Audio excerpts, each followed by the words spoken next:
Hello again, Gills fans. Welcome back to Gills in the Blood TV. It is Thursday evening, which means weekly review / match preview. And there was another game to talk about in the week. Stoke City beat us 1-0 in the third round of the Carabao Cup. So I have a little chat about that. Not loads, because we did a match day live, myself and Stocky. Thanks to everyone who is watching and interacting with it. It's not ideal, but it is the best that we can do at the moment. But yeah, Stoke won 1-0. We're full value for that win, and we were up against it. We know that in terms of the players we were facing, the players that we could get on the pitch. And I thought it was a performance that certainly brought about more positives than negatives. I thought first half, we didn't get the ball. Defensively, we were decent enough. A couple of times we threatened to get in behind early down there, down our right, their left back area. And Jordan Graham fizzed a couple of balls into dangerous areas without anyone really getting on the end of them. But when they had the ball, they kept it, and it was hard for us, and we got the run around. In terms of fitness, it will do us no end of good. It was a very young side. The likes of Joe Walsh, Scott Robertson started, Matty Willock, Robbie McKenzie, Christian Magoma, Zech Medley.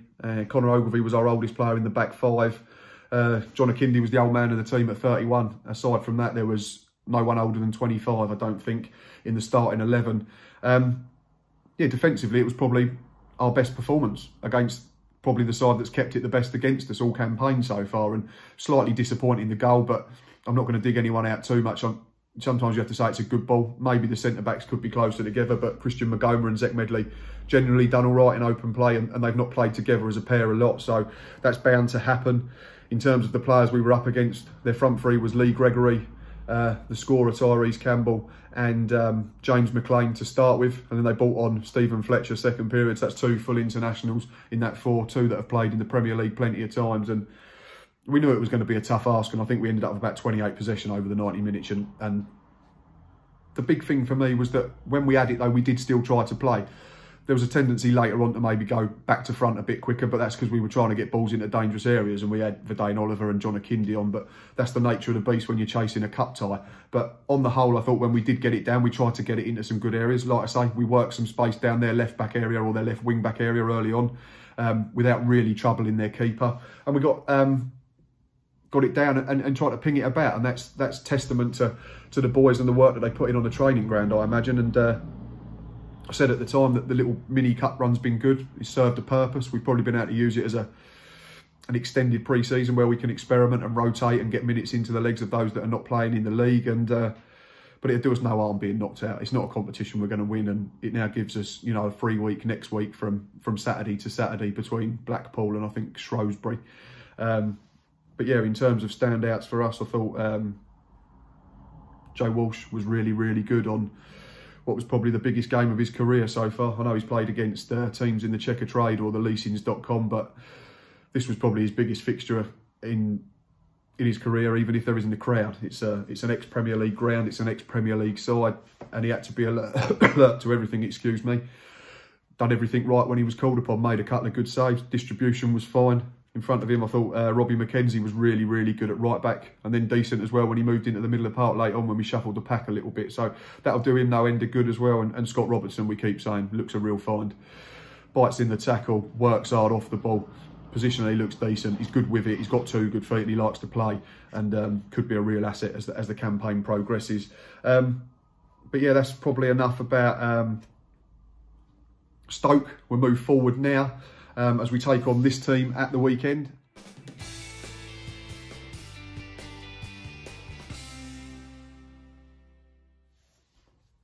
Blackpool are the visitors. If you've watched my season preview, I've got them down as dark horses for the playoffs this season. I think their recruitment's been decent on the whole. I think in their coach, Neil Critchley, who comes from Liverpool, he's had a good grounding within the game, would have learnt from the very best at Anfield.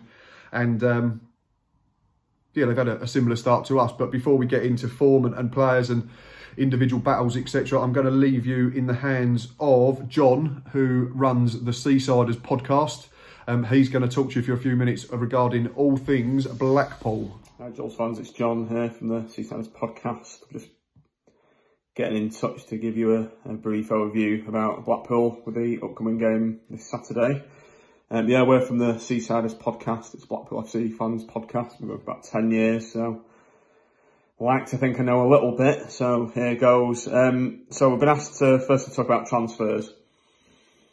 So incoming Blackpool this season, we've had, I'd say, 13 to 14 incoming. The squad has had a complete overhaul since we changed managers, so a lot of the players Simon Grayson brought in have been moved on, and we've replaced them with a lot of young players. Pretty much every single one is under the age of 25.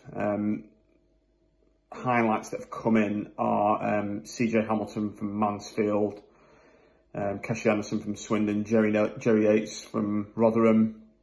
He tore up League 2 last season apparently, so we're not on all the Swindon fans' Christmas card list at the moment because we've taken two of their key players. Other decent player we got was Ethan Robson from Sunderland. A lot of players were surprised they let him go. He's really impressed since he's come in. He's playing the water carrier type role in midfield, wins a lot of tackles and looks to drive forward and give the ball to more creative players, but he's a very good player as well. So those are the main highlights of the players that we've had coming in. Like I say, we've had pretty much the entire team's gone. We had Armand Nangelay last season, top scorer. He scored a hell of a lot of goals. He's moved to a Turkish side in the second division. Strange team to go for. He was rumoured to go into Charlton, but he chose to go there for some reason. Our player of the year, Liam Feeney, had the most assists in all the 4 divisions behind Kevin De Bruyne, if you can believe that. He's moved on to Tranmere, as has our club captain, Jay Spear, and he's gone to Tranmere as well. So yeah, a lot of outgoings and a lot of incomings. So it's a brand new squad. Our new manager, which we're moving on to now, is Neil Critchley. He was the former under-23 manager at Liverpool, and he ran the academy there, so he comes with a very high pedigree. His style of play is very much based on the Liverpool style of play, which is 4-3-3, high pressing, high tempo game.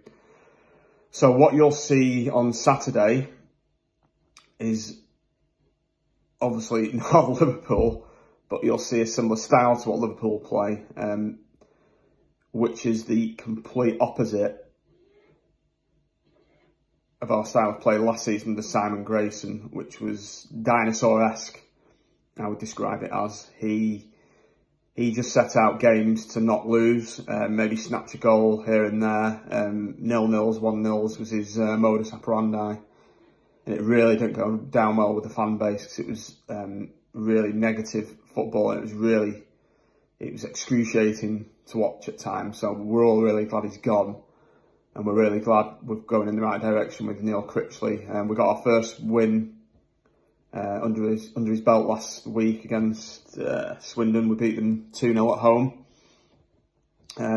Critch only came in at the back end of last season, 2 games in, and COVID hit. So we haven't really played that many competitive games under him. What I can say is the friendlies we have had under him pre-season, we've looked really good.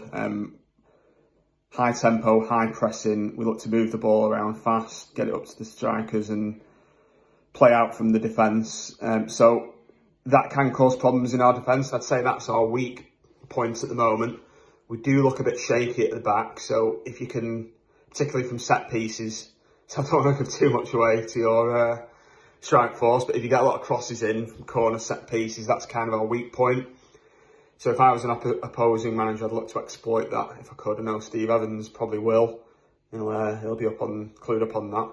But going forward, we are a real force to be reckoned with. We create a hell of a lot of chances in every game.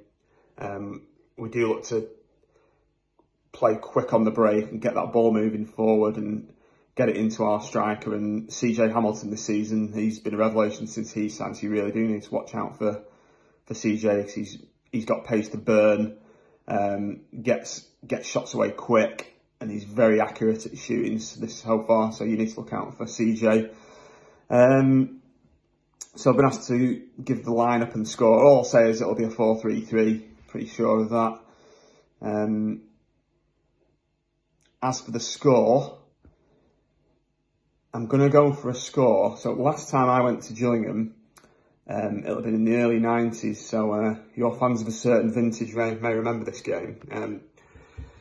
I travelled to Priestfield from Blackpool, and I'll never forget, I had a leg infection at the time. I must have been like 14, 15, and went on a coach, and it took us 8 hours to get there. And I remember this infection caused me to kind of burn up as well, and it was a roasting hot day. And I think we ended up losing 3-2, but it was quite a famous game because you had a kid called Harvey Lim in there, that ponytailed keeper, and he had a wrestling match with our striker, Uwan Digama. It was early stages of the second half, and they both got sent off. Many thanks for that, pal. That's a really interesting listen. That gives everyone the lowdown from a Blackpool point of view. And yeah, so over to me now. A hard act to follow. In terms of form, we're getting there. We can nearly do 6. We can do 6 for us. We've played 6 so far this season. We've won 3, drawn 1 and lost 2 in 90 minutes. Blackpool have only played 4. That's 2 draws, a loss and a win. Drew with Stoke, ironically, in the first round of the League Cup over 90 minutes. In their league games, they've lost at Plymouth and beaten Swindon. Yeah, it'd be another good test. I think the home game last season was a 2-2 draw. We were in front, weren't we? And they pegged us back, and it was a competitive game. And I'm sure we'll get something similar at the weekend. Obviously, it's different at the moment with no crowd. But they've got some good players, the likes of Keshi Anderson and CJ Hamilton and Jerry Yates. They've all come in from teams that did well last season. Going to play a different way, it looks like, to when they had the now departed Armand Nondouye, if I've pronounced that right. A lot of goals to replace, but I'm sure Critchley's confident in the players that he's got in. He can get up and around that mark, even if he has to spread it out amongst more players. But they've not scored in 2 away fixtures so far this season. And if I'm correct, looking back through the stats, they've not won on the road in 17 since beating Doncaster Rovers 1-0 on the 17th of September 2019. So that's a run I'm sure they're eager to end.